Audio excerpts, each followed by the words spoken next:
Yes, the first association of my family, the West Coast Railway, that is the Mt Lyell Company Railway, between Queenstown and Strahan, was in the Depression years in the mid-30s, mid to late 30s. At that particular time, the family had grown to 6 members, and the last member of the family that was born there was Eddie. And that story in itself was interesting because at the time that Mum announced that Eddie was due to arrive, there's only one way to get out of Tubucana, and so my Uncle Ern was commissioned to get one of the work trolleys, and Mum sat on the suitcase and he pumped the trolley with a long arm, pumped the trolley all the way to Strahan to the midwife, so some 10 kilometres, so, and that's how Eddie was delivered.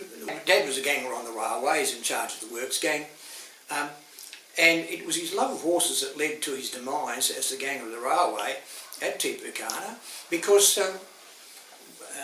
unaware to Dad a special train was coming through with an inspector on it, but Dad took a toilet break, inverted commas, to go and listen to the house where we lived was nearby, to listen to the race. But unfortunately the train came along with the inspector on it. He noticed that Dad wasn't there, and as a consequence that led to Dad being sacked. But anyway, a position came up at Rinadeena in 1949, and Dad made his application. Obviously intervening years they'd forgotten about his previous sack.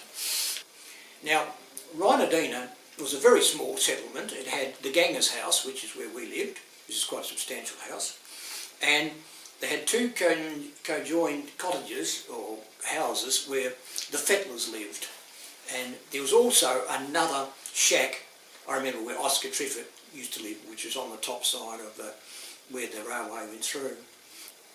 But the main reason for Rinadeena existing was, of course, it was where the trains stopped to take on water to feed because they were steam trains. It's the highest point. Yes. Yeah, at the highest point.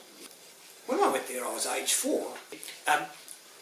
Because we were 7 miles from Queenstown and 14 miles from Strahan, but because the outgoing trains, of course, were delivering copper ingots to Strahan in the morning, so there were only morning trains came through, so there was no trains going to Queenstown. The better educational opportunities were at Queenstown, but of course, and in those days even there was a bus used to go to Queenstown, but there was a goats track up to the Strahan Road, so that wasn't seen as a possibility. So we would get one of the first trains that come through in the morning, say at 7:30.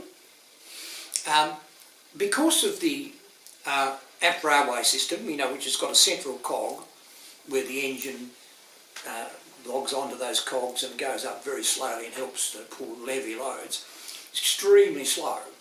It's also extremely slow going downhill. And so the journey to Strahan would inevitably take 2 and a bit hours. So we'd get there at 9:30, 10 o'clock at Regatta Point. Then we'd have a taxi that'd take us around to the school. One of the consequences of that was that we missed a lot of the basic subjects in the morning, so it wasn't a good long term. But for us, my memories about the school itself were pretty vague, but the most exciting part of the day for us was after school. We'd be delivered back to Regatta Point, and at Regatta Point there were, at this particular time, several little houses, so we had lots of the Ludbys and various people to play with. And one of the things about it, particularly the younger ones, we were often hoping that the train would be delayed to be fairly late, because it went past 6 o'clock. We were then taken over to the hotel, which, you know, for a young person that was rather, and we were fed sandwiches and soup and sandwiches. Now my older brother Eddie didn't think it was much, but I thought it was pretty okay. So that would happen on the Mt Lyell Company would do that, and we'd always get home. It would always be dark when we get home, which meant no homework or anything like that. Invariably get home and have to go to bed. I don't think we could remember much about the school, but the train trip was the highlight of the day for us, and you know, it was I can't even remember being tired or anything like that, but they were long days. So my education was retarded, although actually I could read before I went to school, because I started school at 7. So Ralph, do you consider yourself a West Coaster? Well, I suppose if you've lived on the West Coast, you always do. That's part of you. It's part of your life. Yes.